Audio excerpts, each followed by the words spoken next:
वो ये कहते थे कि ये मैंने वोट के लिए नहीं चला रहे। ये मेरे से भी इंटरव्यू है तो उन्होंने यही कहा था ना, वोट के लिए नहीं। जिस दिन उन्होंने बंद करने का वो करा है, वो ये कह के बंद करा है, जो लड़कियां जिन बसों में जाती थी उनके पेरेंट्स ने भी मेरी वोट नहीं दी। तो वो क्या मतलब, वो क्या है? उनके नाम के साथ मैं अलग नहीं रह सकता, उनके नाम से अलग नहीं रह सकता। बिल्कुल उनका हमेशा आशीर्वाद बना रहा है और वो भाईचारे के हिसाब से सारी बातें की। इस सारे भाईचारे के बीच में 2019 में दांगी साहब ने चुनाव लड़ा, हार गए बलराज कुंडू से, जो निर्दलीय विधायक या पंचायती विधायक के रूप में जीते थे। 2019 में क्या हुआ भाईचारे को? कोई बात नहीं, समय की बातें होती हैं, उस बात में हार जीत तो लगी रहती है। आपको महसूस भी होगा कि बलराम ने अपनी मैं मलके की पूरी जो समस्याएं हैं उनको समाधान करवाने के लिए पूरी आवाज़ उठाई और रिक्वेस्ट करके हम करवाएंगे भी।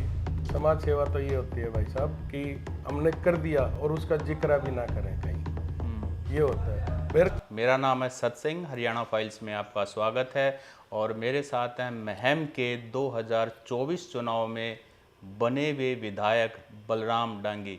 और जैसा जो हरियाणा की पॉलिटिक्स को जानते हैं वो ज़रूर जानते होंगे कि बलराम डांगी आनंद सिंह डांगी महम के शेर के पुत्र हैं। डांगी साहब, आपका बहुत बहुत स्वागत है। जी बहुत बहुत धन्यवाद आपका। पहले तो जो लोग आपको जानते थे हरियाणा में वो आनंद सिंह डांगी के सुपुत्र के रूप में जानते थे। अब आप खुद विधायक बन गए हैं और ये आपका पहला चुनाव था असेंबली का और पहले ही चुनाव में 18,000 प्लस से जीत करके आप महम की सेवा के लिए बने हैं। तो कैसा लग रहा है? बहुत बढ़िया। देखो, मेरे को, मैं जब तक जीवित रहूँगा, जब तक मेरे को आनंद सिंह डांगी के पुत्र के नाम से ही मेरे को जाने करेंगे। उनका एक बाप तो बाप होते हैं, देखो उनका एक अलग रुतबा है और राजनीति लगा लो या भाईचारा लगा लो, उन्होंने अपनी एक पहचान बनाई है, उस चीज़ का कोई मुकाबला नहीं। और मैं अपने आप को भाग्यशाली मानूंगा कि मेरे को साथ के साथ, अब विधायक बन गए ठीक है, ये एक इलेक्शन की प्रक्रिया है, लेकिन उनके नाम के साथ मैं अलग नहीं रह सकता, उनके नाम से अलग नहीं रह सकता। बिल्कुल उनका हमेशा आशीर्वाद बना रहा है और वो एक ऐसे आदमी रहे हैं जिन्होंने कभी भी पिछले 45 साल से कभी भी मैंने उनका कोई पर्सनल ये नहीं देखा भाई ये इनका दोस्त है, कि जिसके साथ उनके पूरे हल्के में सारे दोस्त हैं, हर एक के साथ उनका ना किसी के साथ बैर भाव, ना किसी के साथ कोई और, सभी के साथ पोलाइटली बात करना, बहुत बढ़िया तरीके से। कोई घर पे द्वार पे कोई आ गया उसको कभी किसी बात के लिए मना नहीं करना, वो एक ऐसे आदमी हैं। और मैं, सीधी सी बात है, इलेक्शन हुआ है, कांग्रेस पार्टी ने, भूपेंद्र सिंह हुड्डा जी ने, कांग्रेस नेतृत्व ने मेरे ऊपर विश्वास जताया। पिछले कई सालों से मेहनत कर रखी थी, तो उन्होंने विश्वास जताया, तो लोगों ने, मैं मलके के लोगों ने, सारों ने बहुत बढ़िया ज़बरदस्त तरीके से आशीर्वाद दिया।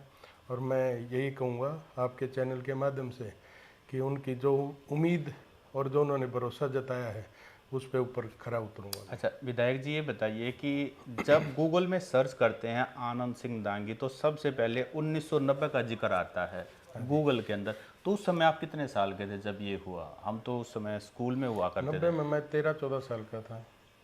अच्छा, तो आपको कुछ घटनाएं याद हैं? क्या घर का माहौल था? घटना, हम हॉस्टल में रहते थे, सोनीपत शंभू दयाल स्कूल में हम पढ़ते थे, वहाँ पे हॉस्टल में रहते थे उस टाइम पे। यहाँ पे तो खैर हम नहीं आए, हॉस्टल में ही पढ़े हम, लेकिन बातें तो सारी याद हैं कि कैसे क्या हुआ, सारा जो कुछ भी हुआ वो एक मतलब अलग ही वो था।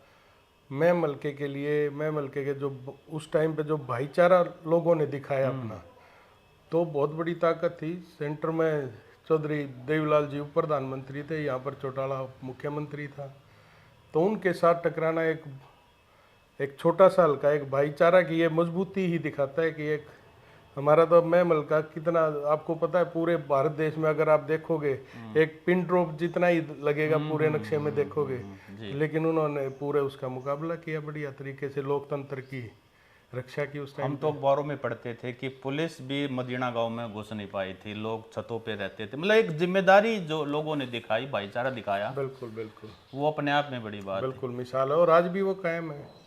आज भी भाईचारे के हिसाब से आप देखोगे, भाईचारा जो हमारा आपस में एक दूसरे के साथ है वो उसी की मिसाल है। सवेरे 9 बजे उठ के लोगों के बीच में जाना, दुख सुख में उनके साझी होना, यही तो भाईचारा है। राजनीति आदमी इलेक्शन के टाइम पे आता है चले जाता है, लेकिन हमने कभी हल्के में कोई राजनीति, इलेक्शन लड़ते हैं इसलिए राजनीति का रूप हो जाता है, अदरवाइज कभी कोई राजनीतिक वाली बात नहीं, भाईचारे के हिसाब से सारी बातें की हैं। इस सारे भाईचारे के बीच में 2019 में दांगी साहब ने चुनाव लड़ा, हार गए बलराज कुंडू से, जो निर्दलीय विधायक या पंचायती विधायक के रूप में जीते थे। 2019 में क्या हुआ भाईचारे को? कोई बात नहीं, समय की बातें होती हैं, उस बात में हार जीत तो लगी रहती है। इलेक्शन कोई लड़ेगा, कोई हारेगा, कोई जीतेगा, उसमें कोई उसके बाद भी इलेक्शन 2 बार बीच में भी इलेक्शन आ रहे थे। ये एक प्रक्रिया है राजनीति की, लेकिन भाईचारा हमारा फिर भी पूरा मजबूत। आप देखोगे 37-38 हज़ार वोट 2019 में 38 हज़ार वोट आई थी, तो कोई वो नहीं है, हमारा भाईचारा बहुत मजबूत और खड़े रहे। लेकिन राजनीतिक समीकरण बनते हैं कई बारी, तो उस हिसाब से उसमें वो किया, ये कोई बड़ी बात नहीं है। आपका 2024 में चुनाव लड़ना, उसके पीछे क्या कारण था? दांगी साहब को रिटायरमेंट लेनी थी या 2019 के बाद लगा कि अब बेटे को आगे कर देना चाहिए? नहीं, देखो मैं पिछले 24 साल से 2000 में मैं बीए करके चंडीगढ़ से डीएवी कॉलेज से बीए की मैंने, उसके बाद फिर रेगुलर यहाँ पे आ गया था। उसके बाद रेगुलर लोगों के साथ दुख सुख में आना जाना, सारी बात, कोई नया थोड़ी ना उतरा हूँ मैं एकदम। 2005 में जिला परिषद का इलेक्शन लड़ा मैंने, उसमें बने, चौधरी भूपेंद्र सिंह हुड्डा जी के आशीर्वाद से पापा वाइस चेयरमैन भी बना, और फिर लोगों के काम भी किए, लगातार लोगों के बीच में दुख सुख में आना जाना, कोई भी समस्या है उनकी समस्याओं का समाधान करवाना, लगातार ही टच में रहे हैं। कोई ऐसी, अब आप ये कहोगे कि भाई विरासत, अब विरासत वाली तो बात तो वो होती है ना कि भाई एकदम आगे कहीं से और वो वहाँ के आके संभाल ली। मैंने लगातार पिछले 24 साल से बाबूजी का पूरा इसमें ये इन्होंने जहाँ भी मेरी ड्यूटी लगाई कि भाई अब वहाँ पे जा, दुख सुख में सारा पूरा रेगुलर पूरे हल्के में का किताबों के आशीर्वाद लेता रहूँ मैं लगातार। डीएवी कॉलेज चंडीगढ़ में आप पढ़े, डीएवी कॉलेज का कुछ एक्सपीरियंस बताना चाहें, क्योंकि शायद वो आपका जीवन का हिस्सा आप तक ही सीमित, ज़्यादा बाहर नहीं है। डीएवी कॉलेज में हम पढ़े हैं। अब 1993-94 में जब यहाँ से मैंने खरेटी गांव से 10th की, अच्छा। उसके बाद हम वहाँ पे चले गए, 5-7 साल वहाँ पे पढ़े। डीएवी कॉलेज में मैं क्रिकेट खेलता था। अच्छा, आपका क्रिकेट की टीम में हम लगातार खेलते रहे। पहले डीएवी स्कूल में थे, फिर उसके बाद डीएवी कॉलेज में आ गए, रेगुलर खेलते रहे और वहाँ पे स्पोर्ट्स हाँ, वाले स्पोर्ट्स में स्पोर्ट्स वाले बिल्कुल। अच्छा, अब आप विधायक बने हैं तो क्या प्रायोरिटी रहेंगी? क्योंकि 2019 में जो विधायक बने बलराज कुंडू, उन्होंने कुछ भी काम नहीं करवा पाए। उनका भी मैंने इंटरव्यू लिया था और यही सवाल पूछा था कि लोग कह रहे हैं कि आपने कुछ समाज सेवा तो जरूर की है, लेकिन विधायक वाला काम जो है वो आप सरकार से नहीं करवा पाए, और ये आपके ऊपर भी एक जिम्मेदारी है कि आपकी पार्टी सरकार में नहीं है और आपको भी 5 साल मिले हैं, परफॉर्म तो करना पड़ेगा। बिल्कुल करेंगे, लोगों ने जो उम्मीद जताई है उसके ऊपर खरा उतरेंगे। बिल्कुल अपनी आवाज़ में मलके की जो समस्याएं हैं उसको विधानसभा में उठाएंगे और बिल्कुल काम करवाने की अपनी, आप देखोगे आपको महसूस भी होगा कि बलराम ने अपनी मैं मलके की पूरी जो समस्याएं हैं उनको समाधान करवाने के लिए पूरी आवाज़ उठाई, और रिक्वेस्ट करके हम करवाएंगे भी, बिल्कुल करवाएंगे। तो प्रायोरिटी पे कौन कौन से काम रहेंगे? वैसे तो बहुत सारे काम हैं। सारे हमारे के नहरों में पानी आना, अब देख लो कांग्रेस का राज था जब 15 दिन नहर चलती थी महीने में।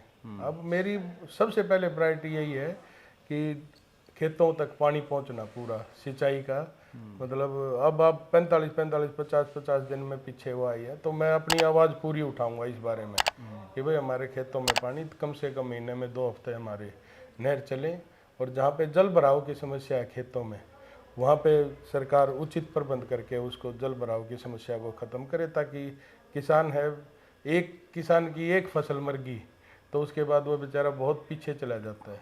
तो कोशिश यही रहेगी पूरी कि हर एक जहाँ जहाँ जल भराव की समस्या उनको समाधान करवाने का होता है। 8 तारीख को परिणाम आया, उसके 1 या 2 दिन बाद जो विधायक 2019 वाले हारे थे कुंडू साहब, उन्होंने बसें जो उन्होंने अपने निजी खर्चे से चला रखी, जिसको वो समाज सेवा कहते थे, बंद कर दी, और आपने भी तुरंत कार्रवाई करते सरकारी बसें चला दी। अब किसी पर किसी का एहसान नहीं है, सरकारी बसें लड़कियों को गांव से लेकर आएंगी और यूनिवर्सिटी तक छोड़ देंगी। ये सब कुछ इंस्टेंटली हुआ, इसका थोड़ा सा बताएं। मैं बताता हूँ आपको। आप जो हमारे पहले विधायक थे हल्के के, उनके पहले के आप कहीं भी इंटरव्यू वगैरह बयान वगैरह आप सुनोगे, वो ये कहते थे कि ये मैंने वोट के लिए नहीं जी, चला रखी। ये मेरे से भी इंटरव्यू है तो उसने यही कहा था ना वोट के लिए नहीं और मुझे ये कहा था कि अगले 15 दिन में मैं 2 बसें नई और चलाऊंगा। और अब आपने देखा होगा जिस दिन उन्होंने बंद करने का वो करा है, वो ये कह के बंद करा है, जो लड़कियां बिन बसों में जाती थी उनके पेरेंट्स ने भी मेरी वोट नहीं दी, तो वो क्या मतलब, वो क्या है, वो वोट के लिए ही तो ये चला रखी वो थी तो अब खुद ही उन्होंने प्रूव कर फिर दिया। कहाँ की समाज सेवा? समाज सेवा तो ये होती है भाई साहब कि हमने कर दिया और उसका जिक्र भी ना करें कहीं, ये होता है। मेरे को आदमियों ने बोला, अपने मैं हल्के के बुजुर्गों ने थोड़ी सी ये बात की कि जी एक बार आप बात करके इनको, लड़कियों को दिक्कत होगी, इस बात के लिए आप कुछ समाधान करो। मैंने जीएम साहब से रिक्वेस्ट की कि जीएम साहब ऐसे ऐसे दिक्कत होगी और ये इसने अपने स्वार्थ में कर दी बंद। अब तो क्या करते, वो अगले की मर्जी है भाई साहब, मैं ज़्यादा डिस्कस उसके बारे में मैं करता भी मुद्दा नहीं। है। लेकिन मैंने करी रिक्वेस्ट की तो शाम को उन्होंने मेरी इस बात को कंसीडर करके उन्होंने बता दिया कि हम ये चलाएंगे, और मैं उनका बहुत बहुत धन्यवादी भी हूँ। अभी कितनी सरकारी बसें चल रही हैं? अभी 2-4 दिन में और सारे, मतलब हर एक गांव में हो जाएंगी। कुछ एक 2-4 गांव में रहती हैं, अभी वो नहीं जा रही। कोशिश है कि हाँ बिल्कुल, हर एक गांव में जो रूट बने होंगे, सारे रूट बनेंगे, और उन सभी रूटों पर सुबह जो हमारी बहन बेटियां हैं उनको आप देखोगे, आप अभी कॉलेज यूनिवर्सिटी तक वो लेके आने शुरू हो गया, उन्होंने रूट बना दिया इस बारे तो उसमें चलने के लिए स्टूडेंट पास ही काम करेगा जो कॉलेज या यूनिवर्सिटी बनाती है? में। उस नहीं, स्टूडेंट्स के लिए वो फ्री हैं बिल्कुल, अच्छा, कंप्लीटली फ्री है। कम्प्लीटली फ्री हैं। और जो आएंगे उसमें कोई माताएं बहनें हैं, उनके लिए जो भी है, जो भी प्रावधान, गवर्नमेंट के सरकारी प्रावधान है प्रावधान है। वो उस हिसाब से। लेकिन वो बसें एक डेजिग्नेटेड स्पॉट बना दिया गया है, वहाँ से चल लड़कियों के को लेंगे, बिल्कुल कॉलेज छोड़ेंगे और वापस उनको आप उनके गांव में जाके तो छोड़ देंगे। जी। तो ये तो जो लड़कियों की एजुकेशन वाला मुद्दा है, ये बहुत प्रायोरिटी पे था और इसको आपने जल्दी से जल्दी सुलझा दिया। ये वाकई में एक बड़ी बात है, क्योंकि राजनीति एक तरफ है, शिक्षा और वो भी बेटियों की। कोई भाई साहब, हमने कभी राजनीति का क्या मतलब है? कोई भी हम 8-10 जने कहीं बैठे हों, कोई थोड़ी सी चालू सी बातें करने लग जाए तो वो ये क्या कहता है कि मेरे साथ राजनीति मत खेल, कहते हैं ना। लेकिन हमने कभी राजनीति खेली नहीं, जो बात है सच्चाई है। हमने ना, मैंने कभी ये कहा कि मैं ये बसें चलवाऊंगा, ये वो करूंगा। ये सारी गवर्नमेंट की वो होती हैं, सुविधाएं देना गवर्नमेंट का काम होता है। मैंने जीएम साहब से रिक्वेस्ट की, जीएम साहब के लिए मैं बहुत बहुत धन्यवादी हूँ, उन्होंने इस बात को कंसीडर करके वो चलवा दी। तो ये थे हमारे साथ महम के विधायक बलराम दांगी, और दांगी साहब से हमने कई चीज़ें नई जानी। और आपका भी कोई सवाल है तो आप कमेंट करके ज़रूर बताएं। बलराम जी, समय दिया आपका बहुत बहुत धन्यवाद। बहुत बहुत धन्यवाद, थैंक यू।